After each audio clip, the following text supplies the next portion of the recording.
right, Arnie, let's talk. So, the first question is, why did I want to be a real estate investor? My mom has always been a real estate investor. I mean, ever since I can remember, my mom has been buying houses. When she turned 18, her daddy bought her a house. And then it was just a little regular house. Her brother,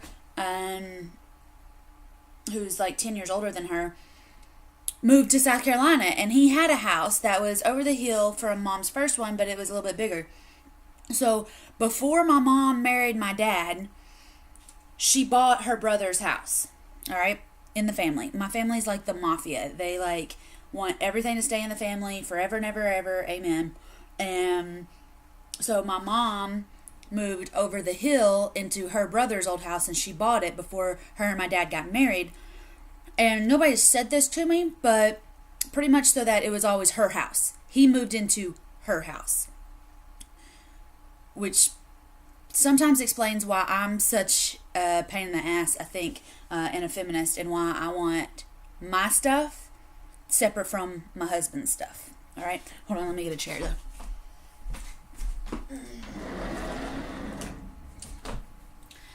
Okay, so mom bought the house that her and daddy moved into. It was the house that we lived in when I was born on San Juan. And that was in like 1978. In 1988, she bought another house. It was my dad's parents' house. But after they passed, Mama bought it, and we moved out to Powell. But she kept the old house and just started renting it. And then in 98, she bought the lake house. But then in the early 2000s, she started buying other houses. And she bought a house that connected to the house that we were living in Powell. And we started renting it. And so she's always just been buying houses, but she did it the very normal way.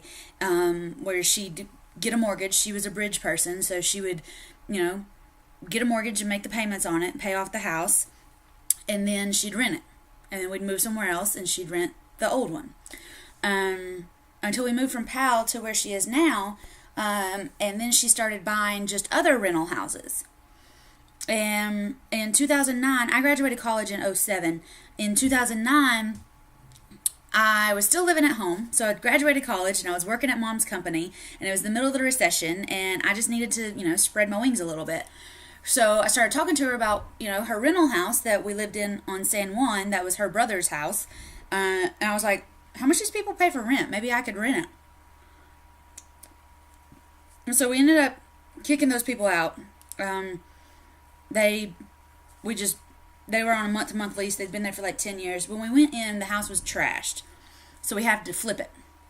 And we put 2 new bathrooms in it. We put a brand new kitchen in it. My cousin worked on it. My dad worked on it. My brother worked on it. Like, everybody I knew worked on it. One, because we were in the middle of the recession and nobody had shit to do. And we might as well be working on one of mom's houses. And then, in the process, though, I liked going and picking out the paint. I liked going to Lowe's and picking out this stuff. And I liked picking out the cabinets and talking to the granite, and I liked getting the contractors and lining them up and doing that kind of thing. And I kept bumping my head up against my dad because he'd flipped a house or two before. One of the ones that they had when we were in Powell, Dad had worked on it and flipped it, and that was all good, except I had ideas that I wanted to do the flip. Well, we finally got done with it. It took forever.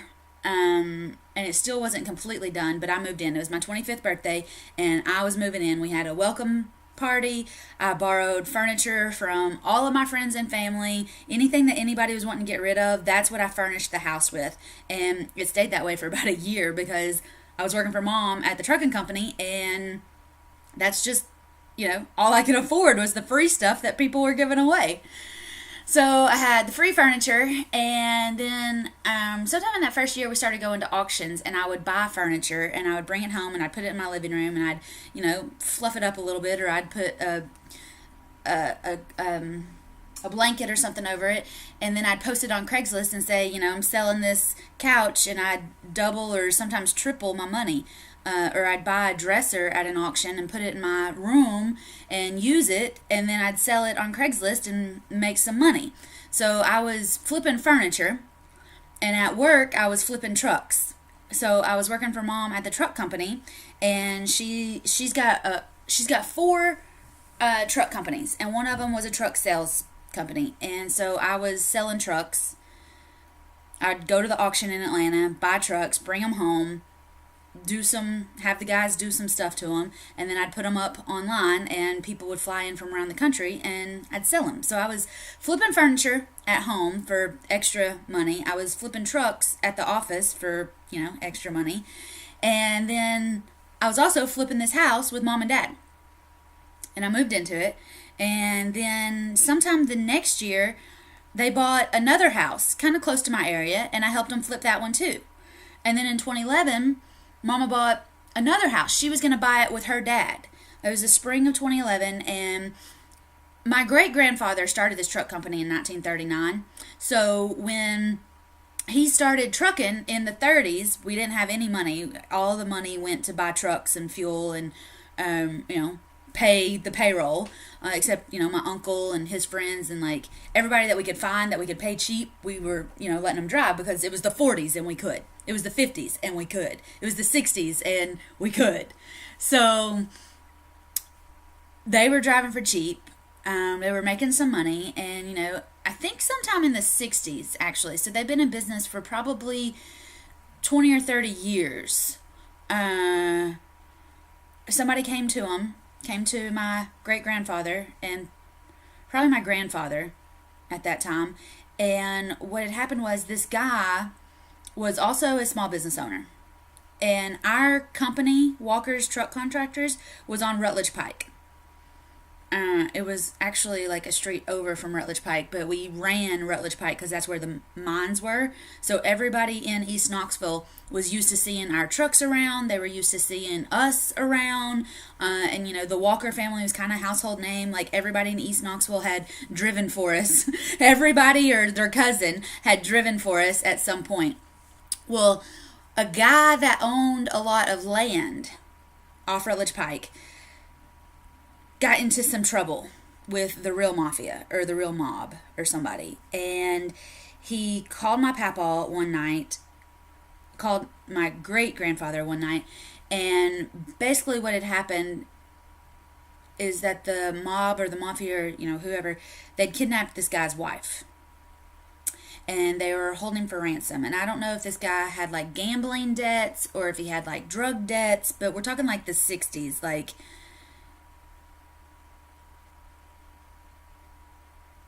when you owed people money, it was real hardcore money, and there was real guys running around ready to bash your face in, scary stuff.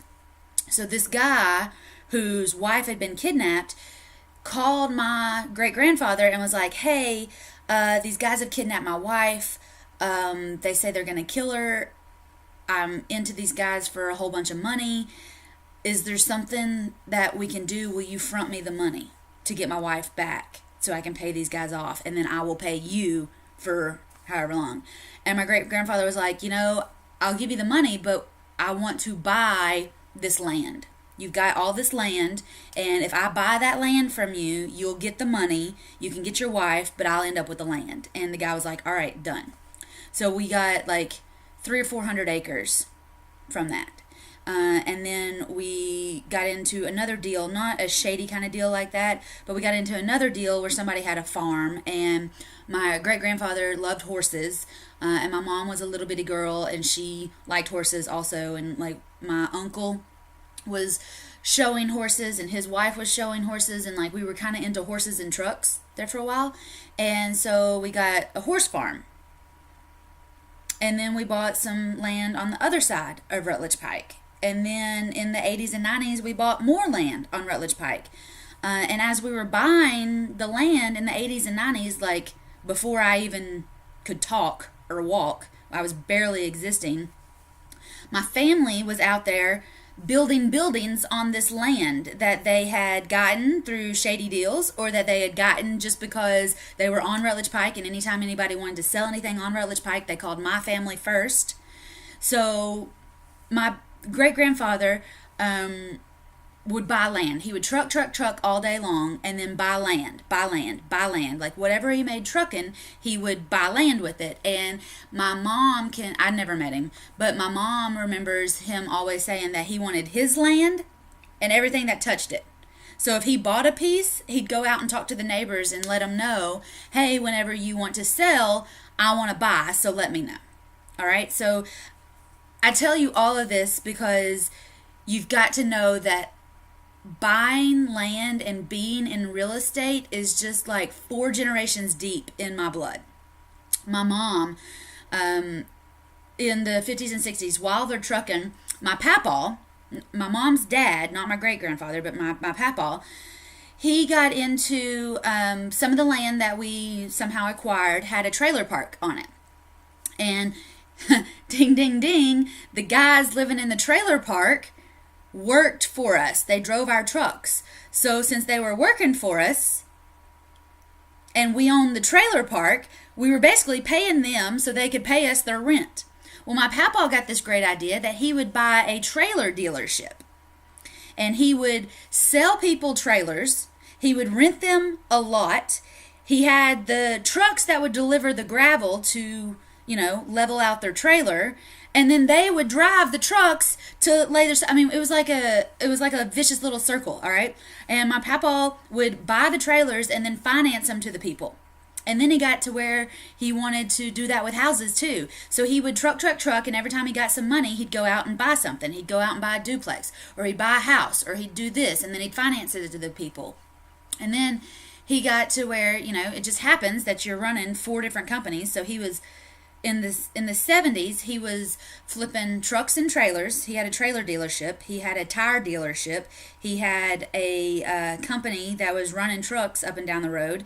He had another company that owned a trailer, mobile home dealership. He had a company that was holding real estate holdings, and it just got to be too busy for him. So one by one, he started selling off companies. So he sold off the mobile home company, and then he started selling off the houses that he'd bought. He started selling those off either to the people that were living in them, or he'd put them up for auction. And one story is that my papa had a duplex up on Magnolia Avenue, which is where the hookers hang out now. But back in the day, it was like a nice 4-lane road. And I never even knew this, but Mama told me that Papa had this duplex, and he got tired of renting it, got tired of going around and collecting rent on it because, back then they didn't just direct deposit stuff into your account. You had to go pick it up. So he got tired of doing that, and he decided to put it up for auction. So Mama went to the auction. Papa was at the auction, and it ended up that Mom bought that duplex because nobody was bidding high enough. And this is like in the 70s again. Before they had laws about bidding up properties that you already have an interest in. She didn't technically have an interest in it, but her dad did. But she ended up buying it at the auction and closing on it. And I looked up the tax records. It did actually go through her name.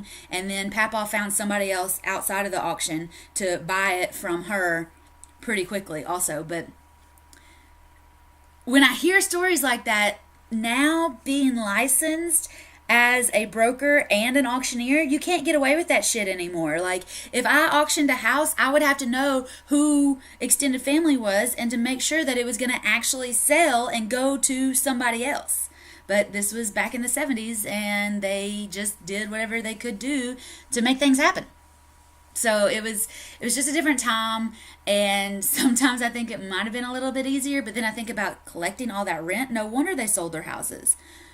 But then I think, oh my gosh, if we'd had these 10 houses since the 70s and bought, 30 more in the 80s and 50 more in the 90s, and, we would have had all those houses free and clear to, survive the recession. Maybe all that money coming in would have helped keep our trucks floating, and we wouldn't have had our equipment repoed during the recession. But, I can sit here now in 2017 and look back over since 1939. So, like, what, 80 years? 90 years? 80 years. Since 1939, and I can see pictures of my family trucking, see pictures of my family at auctions, and my papa had on this big, huge cowboy Stetson hat and a cigar hanging out of his mouth. I can see all of that, and I can see, I can look up the tax records, or I can ride around with my mom, and she'd say, oh, I remember when we had that one, and I remember when we sold that one, and Mrs. So-and-so lived in that house, and they rented it, and they also he drove for us, and she cleaned our houses, and, like, there's just so many family stories in my life of people having real estate. And I tell people all the time that I grew up as a real estate investor's kid. Like, I remember the rent checks coming from San Juan and being in the mailbox, and mom, sending me out to the mailbox when I was a kid to go get the rent money. Like, I thought everybody had money in the mailbox. My mom only had one rental house at the time, or maybe she had two.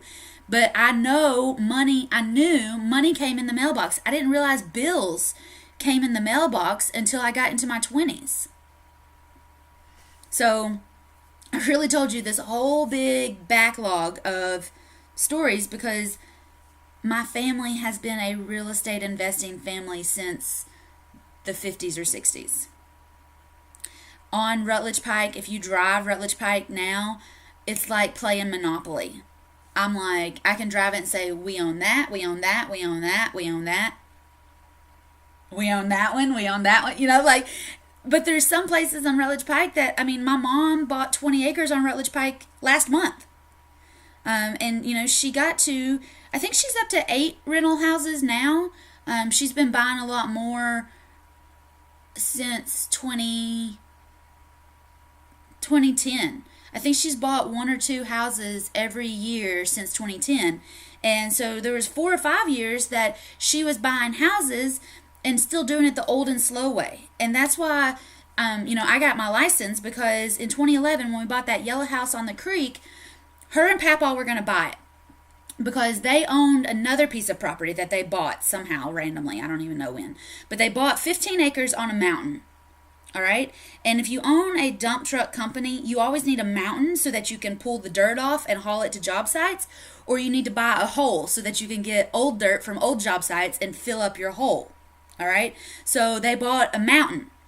Well, in 2011, 15 acres on the lower side of the mountain became available, but it was going to be perfect because it had road access that we could go into the bottom of their land. And since my great-grandfather always said, he wants his land and everything that touches it, well, naturally, when this 15 acres came up available, they wanted to buy it. All right.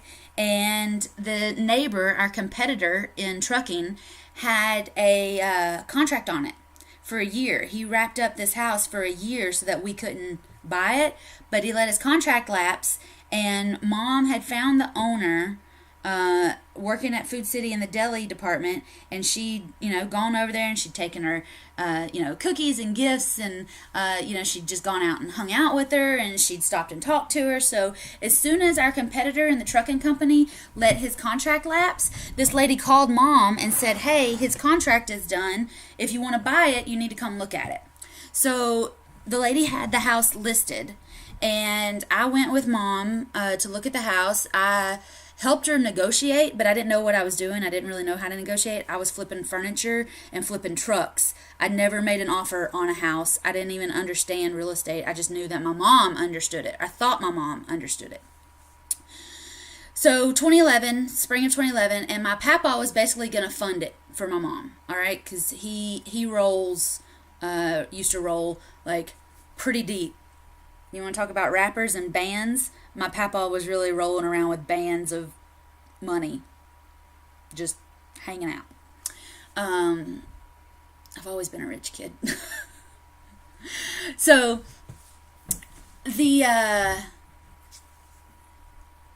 my papa just one day, while they're negotiating, after we've got it under contract, after him and my mom have agreed to buy it, and my papa and my mom didn't have a really good relationship. My papa and my uncle had a solid, I mean, BFF, talked 18 times a day. But my papa was from the old school where girls were kind of useless and boys were, the backbone of the family and everything that we were going to be dependent on. So in 2011, spring of 2011, my mom and papa have decided that they're going to buy this land. And my mom has worked for my papa every day since 1979, and he has not given her nearly as much leeway or opportunity as he gave my uncle, just because she was a woman. And so one day, while they're under contract on this house, he walks in and sits down, and he's like, "You know what, Kathy?" My mom is Kathy. He was like, "I think you should buy this without me." And she was like, "I don't have the money." And this is my mom, a grown-ass woman, like a very prideful, grown-ass, in and out of college woman. And her daddy has just come in and said, "I'm not going to fund this for you. You're going to have to fund it yourself." And she was crushed. I mean, my mom made not a lot of money, even though she worked for her dad's company. She just didn't make a lot of money. And so she kind of panicked. She got mad, except when my mom gets mad, she gets quiet. When I get mad, I get loud. If I get quiet, it's like atomic mad. But my mom said, "Fine, forget it. I'll buy it without you. I don't need you." So we changed the contracts for it just to be my mom. And I don't know where she got the money. I don't know how she came up with the money. I don't know if she got a line of credit on the house, if she got a regular mortgage. I still, to this day, I have no idea how my mom got it. But I know that my mom ended up buying that land by herself. And that was like a diving board into her going on a shopping spree, because that was the first piece that I can remember my mom buying. And then after that, she was looking around at everything. Like, somehow in that conversation, it was almost like my papa gave her permission to go on out and start investing herself and not depend on him anymore. And I am sitting here just watching this happen.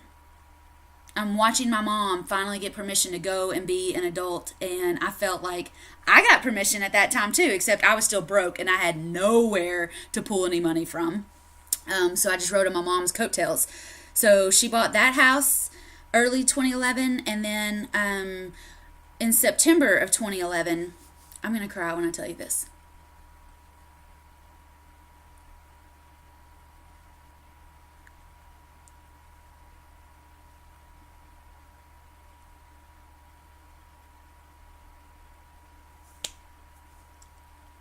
I'll have to tell you this one later.